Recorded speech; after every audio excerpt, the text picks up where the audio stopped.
really excited to bring on our next guest here. His name is Dox, and he has been a pillar of Southeast Asian esports, especially in Australia. So, Dox, would you like to introduce yourself to everyone?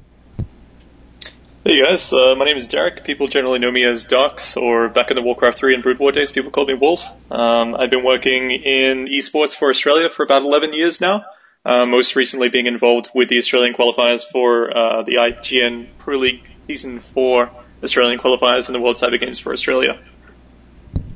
Right, and what is your history with Gus Ledesma? Well, I didn't really have a lot of involvement with Gus until very recently. He kind of just harassed me publicly, kind of demanding that I promote his event, which was the PPSL. And a lot of people kind of saw that he was kind of chasing me to try and do some work for him. And I got a lot of warnings from people being like, look, this guy's really shady. Beware of these guys. They've got a bit of a dodgy reputation. You know, they've held some events in the past where they've invited SEA players for a tournament and promised to pay them for participating. But in the end, you know, schedules would change. Players were never updated on the changed schedules, and of course, they were never paid in the end. So I went into it very, very curiously and very skeptically. I kind of forced them to to sign a contract that I wrote before we, you know, went underway with any of the publishing on the event. So up until about 4 months ago, I'd never really heard of the guy, and his reputation certainly led the way because everything that I experienced with the guy was just dead on the nail with what people were saying. What was it like when he finally got a hold of you, and when did he finally get a hold of you to do this Australian qualifier for his PPSL event? He first contacted me, I guess you could say professionally, and I use that word very loosely, I think it was about mid-July this year, where he asked me to start promoting the PPSL and asking if I was interested in hosting any events for them. So initially he contacted me asking just to simply select somebody from Australia to represent the country and go over to the Philippines. And I said, you know, that's not really the best method. I'd feel more comfortable hosting some sort of tournament. And he said, okay, cool. So I laid out a structure for the tournament, and, you know, I tried to make it as detailed as possible with group stages and additional qualifiers, double elimination brackets, blah, blah, blah, blah. And after he saw all the effort that I was going to, he said, you know what, I think we'll give 2 spots to Australia. I said, cool, that sounds great. So we included it in the contract, he signed it, blah, blah, blah. And of course, you know, the rest is kind of history. But Gus himself has been very difficult and unprofessional to work with over the last, I think it's been, almost 6 months. Simply because I guess any conversation you try to have with the guy on a professional level, he just kind of spins it around into bragging and name dropping.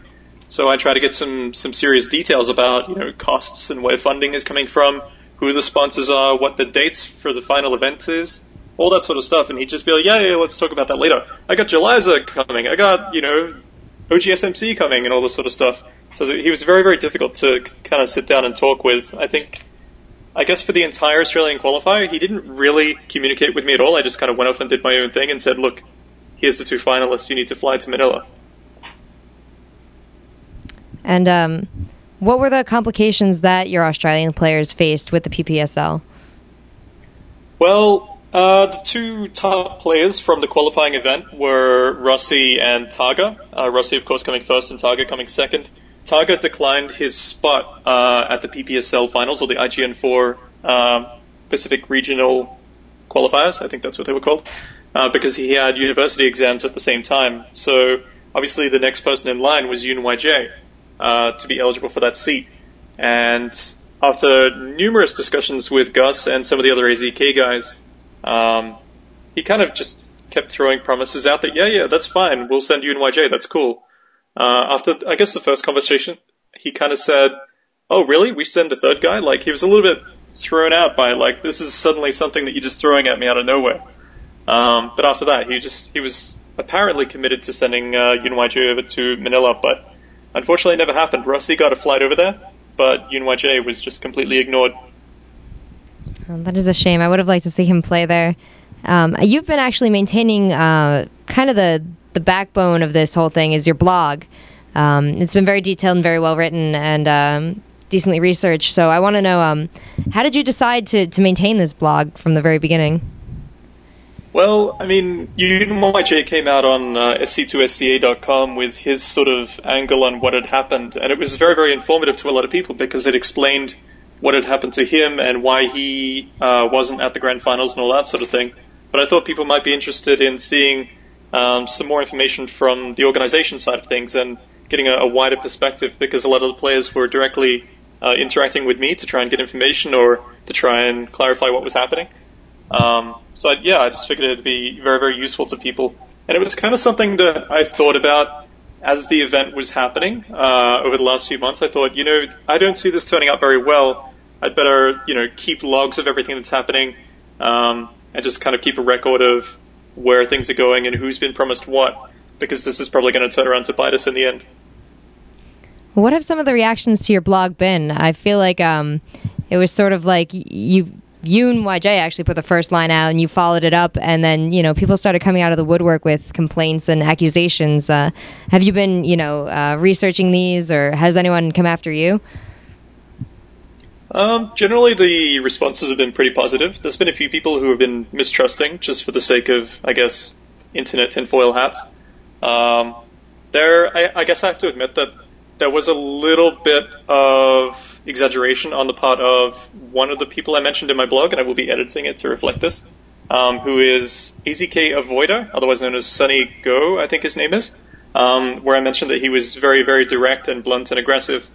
But after reviewing the logs of my conversation with him, it was actually Gus that was throwing all the aggression out, and it was just Sunny kind of, what's the right word? I guess Sunny just repeating everything that Gus was saying and being very, very blunt, I guess, kind of sticks.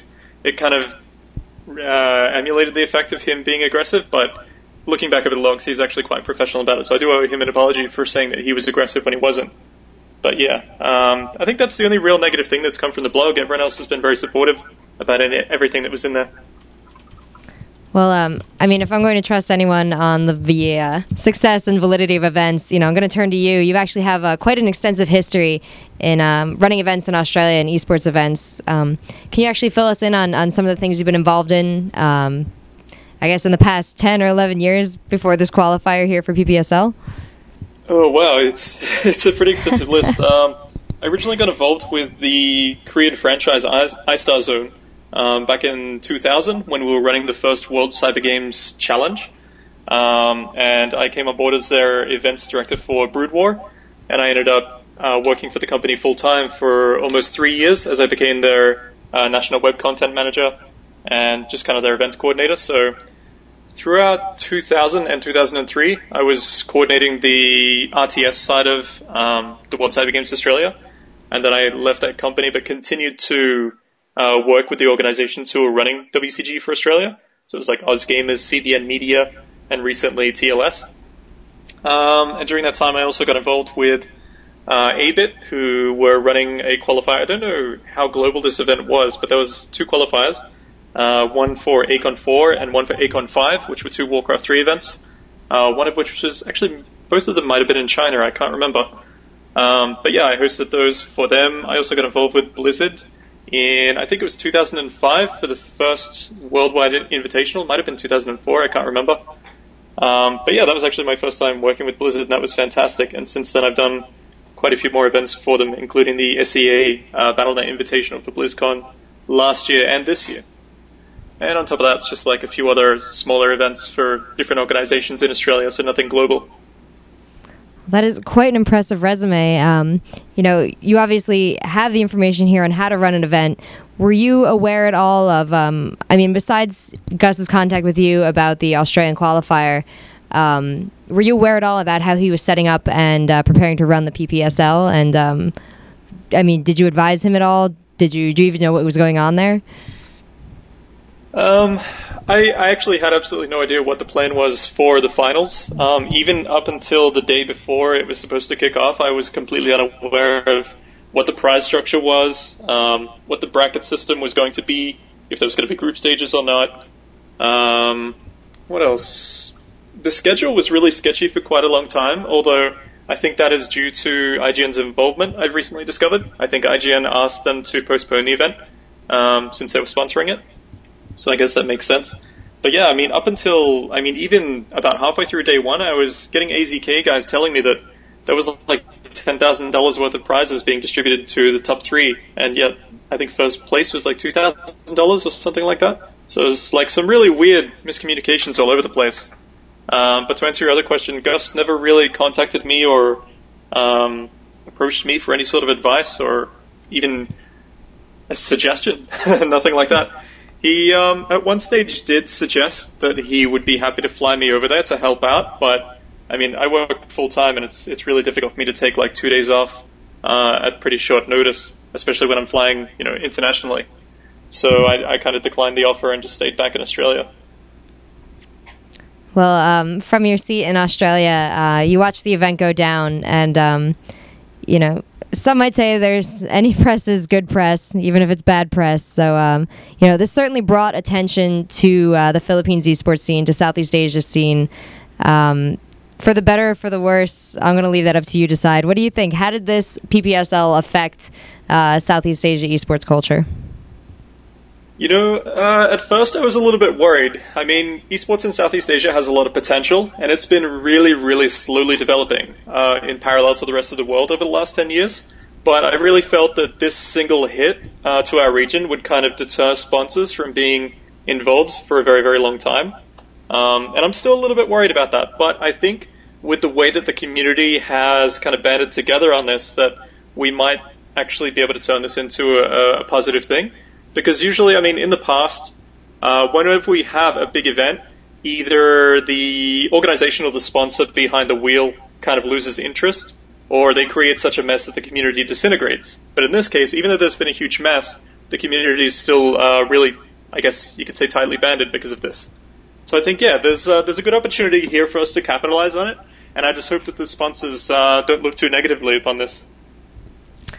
As do I. I think I was, you know, despite the failures of the PPSL, I was really inspired by the people who came out to support it, and the people who continue to support the people who are affected by the PPSL.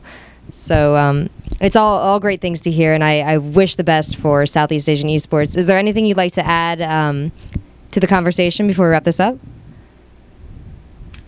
I guess all I can say is that I've recently come on board with an organization known as the Australian Cyber League, or ACL, and we'll be introducing StarCraft 2 to their national circuit in 2012. And so they've essentially just been operating exclusively with console titles for the last 5 years, and we're basically looking to follow in the successful footsteps of Major League Gaming over here in Australia. So at the moment, our biggest challenges that we're currently facing are funding and density of attendance. I mean, our population is much lower than what you guys have over in America. But yeah, it's something that we're trying to build over 2012, and hopefully we can see that happen. So keep an eye out for that one, I guess. That's very exciting. What games are you going to have at the ACL? At the moment, I'm aware that they have like all the major console titles, like the FPS ones. So there's only one PC title, which is StarCraft 2, but they'll be looking to include more in the future. I know the Halo is very, very heavily featured.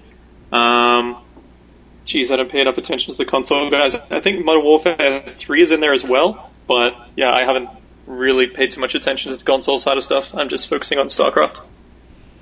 And you mentioned that it's parallel to MLG. Is this in any way tied in with MLG, or will it be seeking to join up with any other national or international brands? Not yet, but that is absolutely my hope for, well, I guess you could say my goal for 2013 is to kind of have some sort of involvement with the leagues internationally, so that maybe we could set up some sort of cool exchange system with MLG. I mean, it's a long way away. We've still got our first national event coming up in January. But yeah, we'll have to see how we go. It's definitely something I'd like to see. All right. Well, I wish you, excuse me. I wish you the best of luck in that endeavor, and I'd love to see more from Australian esports. Thank you so much for coming on to talk to us. This has been Docs, one of the pillars of Australian esports. You can follow him at ACL Docs, and definitely check out the ACL. This is super exciting. Thank you for coming on to talk to us. Thank you. It was an honor.